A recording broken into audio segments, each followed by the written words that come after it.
За ер нь Монголд ипотекийн зээлийг хэдэн банк хэдэн хувийн хүүтэй хэдэн жилийн хугацаатай олгод юм бэ гэдэг асуултыг хариулж өгөөч. Энэ сүүлүүд нь орон сууцны үнийн өсөлт талиж байна л да. Байрны үн чинь айхтар өсөж байгаа. Хэдэн 10 саяар яригддаг болцсон байна. Энэ үнийн өсөлт ер нь бодиттой юм уу? Та хэд ер нь тооцоо судалгааж үзсэн үү? Энэ эсвэл ипотекийн зээлийн олголттой хамаарат байна. Эрэлт нийлүүлэлт маань ер нь хэр уйлдж байна? Орон сууцны энэ ипотекийн зээлийн салбарт Монгол банкныхаа юу гэж үзэж байгаа юм бол хаанаас ийм их одоо жишээл одоо төлбөрийн чадвартай улсууд гарч иж байрны худалдаа авалт хийгээд байна. Эсвэл манай яг монголчууд аваад байна уу? Эсвэл одоо өөр гадна дотноос хүмүүс аваад байна уу? За энэ ипотекийн зээлийн салбар дээр нэг асуулт хариулж өгөөч гэж. Тэгэхээр энэ ипотекийн хөтөлбөрийг 2013 оноос хойш ингээ Монгол банк өөр анх санаачлаад хэрэгжүүлээд явж эхэлсэн байна. Тэгээ одоо ингээд бараг 12 жил болж байна. За тэгээд энэ 6% хөнгөлөлтөө хүүний хөтөлбөр байна. Тэгэхээр өнөөдөр банкны зах зээлийн одоо жирийн зээл олгодог хүү бараг дунд чинь 17% байхад энэ 16% хөнгөлөлтөө хүү бол маш хөнгөлөлтөө хүү учраас эрэлт маш өндөртэй байдаг. За би одоо хамгийн сүүлийн тоонуудыг танд хэлэх гэж байна. 2025 оны 5 сарын 30-ны байдлаар Монгол банк болон банкны их усрээр нийт 521.9 тэрбум төгрөгийн зээлийг 4.2 мянган өрхөд олгосон байгаа. За энэ нь бол өмнөх оны үетэй харьцуулах юм бол санхүүжилт нь 1.4% өссөн байгаа хэдий ч өрх нөгөө зээл авсан өрх нь өөрөө 5.8% хорогдчиход байгаа. Энэ өөрөө цаана юу хэлж байна гэхээр орон сууцны үн өсөөд байна.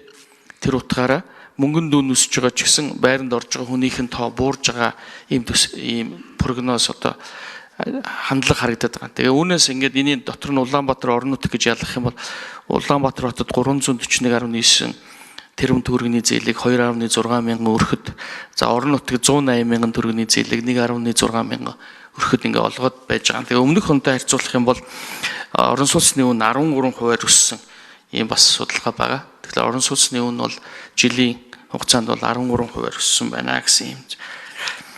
За өнөөдөр ирээдүйн сан дээр бол 1.2 тэрбум долларын ийм сан хуримтлал үүсчихэд байж байна. За энийг бол Монгол банк өөрийн нөөцтэйгээ хамт ингээ удирдах явж байгаа.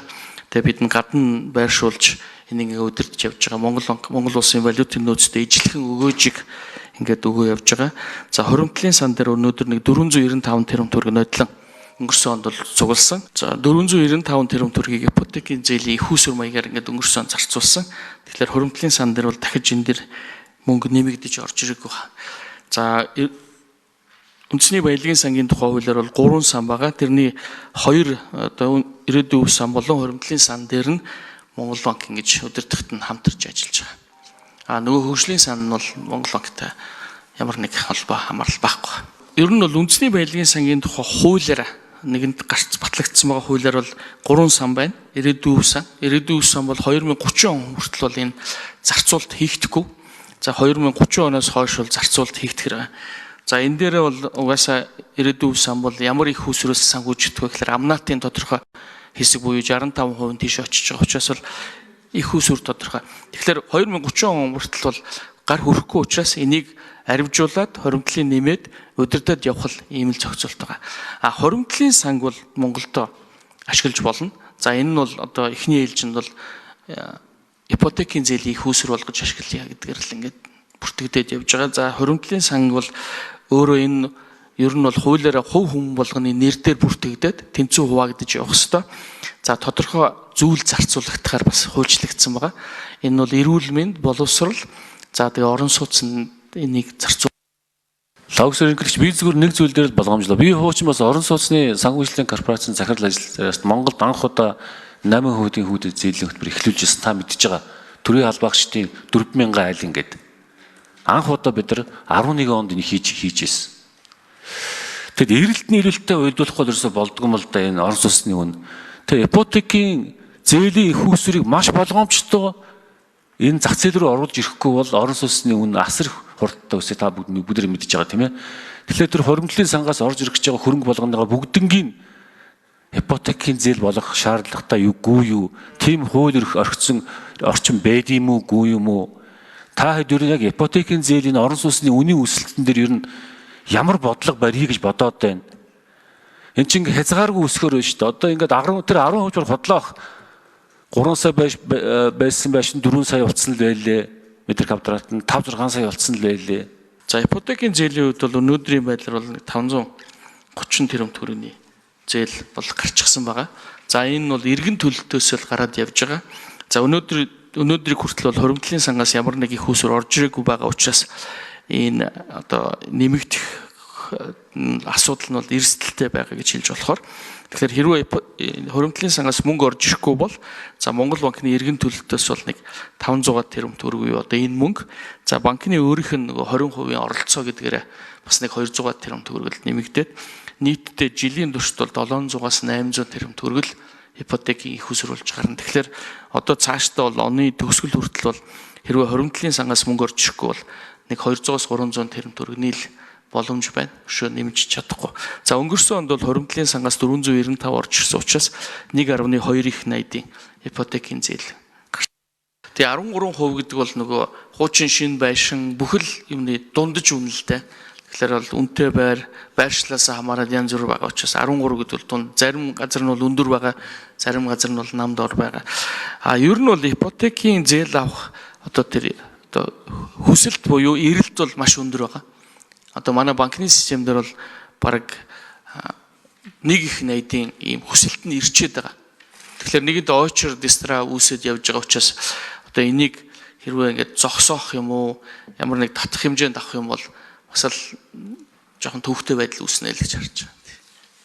Гэхдээ та хэд мань ойлгоорой. Энэ чинь нөгөө эрэлтийг санхүүжлэл авах юм бол орон сууцны үн чинь өсөөл байна. Тэм учраас тэр эрэлт маш их байхын хэрээр одоо маш хэмжээний санхүүжилт өгөх юм бол бид нар орон сууцны хүнийг барьж чадахгүй байхгүй. Тэгэхээр Монгол банк бодлого гаргаач хэдийн хэмжээний ипотекийн зээлийн их усүр зах зээлд байж аж бид нар орон сууцныхаа үнийн өсөлтийг барьж чадахгүй гэдэг л одоо та хэд маань нэг тийм прогноз надад хэлж өгөөч. Иймэрхүү хэмжээний их усүр зах зээлд байх юм бол бид нар орон сууцны өсөлтийг жилдэн бариад байх юм а гэж. Тийм тоо өндөр байна уугүй юу? За бидэнд мэдээж тоонууд байгаа. Тэгээ ковидын өмнөх зүгээр нэг тоо жишээг л дуртахад 2017 онд орон сууцны үн 5% өсөж исэн. Тэр үед бол 5% буурж исэн. Орон сууцны үн буурсан нэг тохиолдол 2017. Тэр үед санхүүжилтийн хэмжээ нь 500 тэрбумаар хэмжигдэж исэн. Одоо өнгөрсөн он 1.2 их найд гэдгээрээ санхүүжилт бол 2-оос илүү дахин өсөж байна. Тэгэхээр яг их усүрийн тандж өгвөл мэдээж эрэлт бол орон сууцны үнийн өсөлтийг хязгаарлах боломж байгаа л гэж байна. Би нэг юм ажлаас гарч ажиллахаар одоо бас сая байнгын орон дахтаа ярьлаа.